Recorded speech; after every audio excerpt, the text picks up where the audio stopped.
Chapter 14. Anders Frisk. The nurse was calling him Mr. Frisk. Ignoring John and Andrew's laughter, he got up, and moving his jelly-like legs, he entered her room. "Shut the door, Mr. Frisk," she said, "and wait on the bed. Just there." She stood behind her desk, pointing with her clipboard. "Hurry up now. Sit on the bed." Following her instructions, he sat there hugging himself, arms going like a crack addict gone cold turkey, his flip-flop feet slapping the bedpost, his eyes flickering around the room. She watched him while moving her nurse's cap, adjusting it on the top of her head, then stuffing her big bottom and big hips into her wheeled chair, riding it from one filing cabinet to another, collecting papers. "You're Anders, yes?"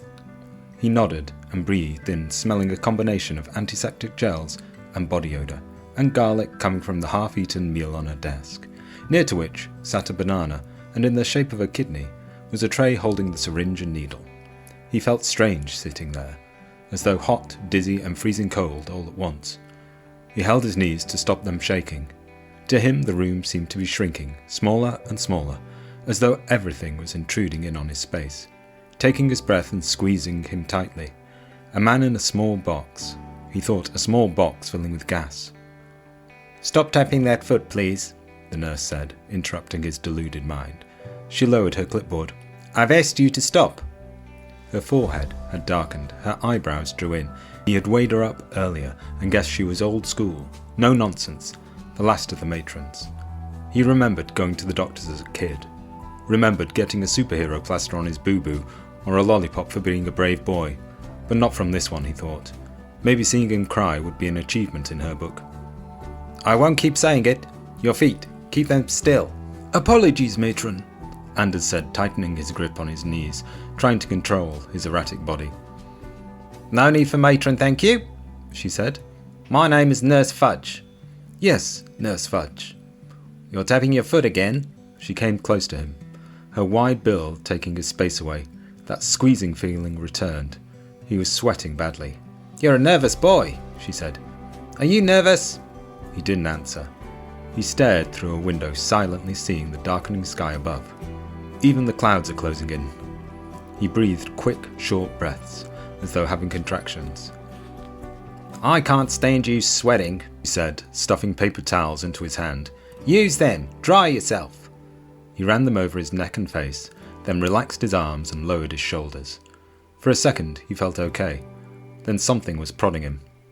"The bitch is injecting me." Prod, prod, on his upper arm. Prod, prod, prod. "Here," she said, prodding him with her pen, stuffing more paper towels into his hand. "Jesus," he said, gasping for breath. "I thought you had started." "Nonsense. I just need you to dry off." Again, he ran the towels everywhere, arms, face, neck. He raked his fringe to one side with his fingers, and then felt his thudding heart, with the thought that he was dying, convinced that the room was shrinking. Everything seemed smaller. Everything but the nurse and the needle. He closed his eyes. He leaned on something hard and cool, squeezing the paper towels in hand, listening now as the rain pattered softly on the window. The sound became soothing, but only for a second. "Jesus Christ," he was screaming inside his mind. "She's prodding me again. What a bitch. My heart will explode." "Keep away from that," she said, tapping a plastic box with her pen. He coiled away as though hot steam had sprayed his face. He leaned, almost lay, propped up on one elbow, staring at the bright yellow box covered with red and white hazard signs, warning of its contents, a deposit box for used needles. He checked his hands for marks, then his wrists, then all over. "Take these." She dropped more paper towels on the bed. "You're sweating again." "I don't feel good," he said. "It will be fine," she said. "Now remove that t-shirt, Mr. Frisk." He tugged off the t-shirt and sat bare-chested, rubbing his arms, shivering, listening to the thunder in the sky. The patter of rain had changed instantly, was now bouncing bullishly on the window. He looked away from it. His heart was thudding, his head was thudding. Every pulse, his veins, his toes, his fingers. "Calm yourself down," she said. "What's your problem?" "My name," he said, pointing to the clipboard. "You have my name wrong." "What do you mean?" She went behind the desk, squeezing down into her seat. Anders Frisk, she read out, finger on the paper. Same as the famous football referee, yes? She returned with his information sheet. It's all correct, he said, but you have my last name wrong. Please stop that. She looked at his tapping foot. We run a nursing practice, not a skiffle group. He held his knees. The slapping stopped. You're an odd one, she said. You're acting very odd. He sat licking his dry lips, wanting water, but unsure if his body would take it, worried that whatever went in might come straight back out again with a vengeance. What is it then? She asked, eyeing the needle. What is it if you're not Frisk? Anderson, he said. Anders Anderson. And no, I'm not a Scot. Here, she handed him her pen. Correct it, and we'll move on. I have more people to see. Lightning flashed across her angry face. Rain kept pelting the window.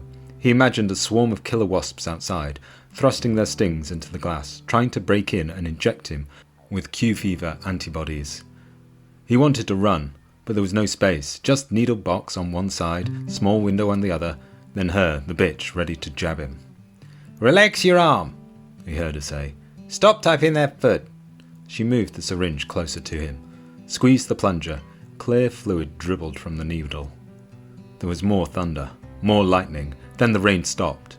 It was silent now, and he closed his eyes, looking like a gulping, squinting, sweating, pale mess. Hold still, she said, tracking him with the syringe. Stop moving. Pop. Suddenly the needle was in him. His screams filled the room. He moved away from her, and her small, stumpy arms struggled to reach him. Keep still, Mr. Frisk, she said, crawling onto the bed. I need to locate the needle. She was over him, her breasts on his face, her hands patting the bed.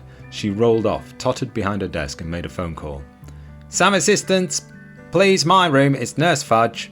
She hung up, quickly, watching him groan and roll over, raising his arms. It's there, she said. I see it.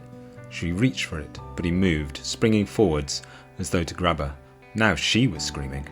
There he goes again, Andrews said from the waiting room, watching two nurses pass quickly towards Nurse Fudge's door, closing it swiftly behind them. He's screamed twice now. John looked at his own needle mark. That, he said, is because he's a soft ass. The two nurses held Anders' arms while he arched forward, speaking in short bursts as though badly out of breath. Are we done now? Not quite, he heard someone say, and he saw two blurry faces either side of him. Angels, he thought, come to carry me away.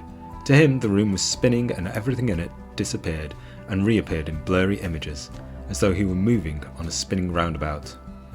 We're almost there, another voice said. Just need to inject. He stopped trying to sit up now and stared forward, suddenly seeing things more clearly. He looked at himself in a mirror, seeing the needle deep in his flesh. He screamed again. He screamed so hard that his lips cracked.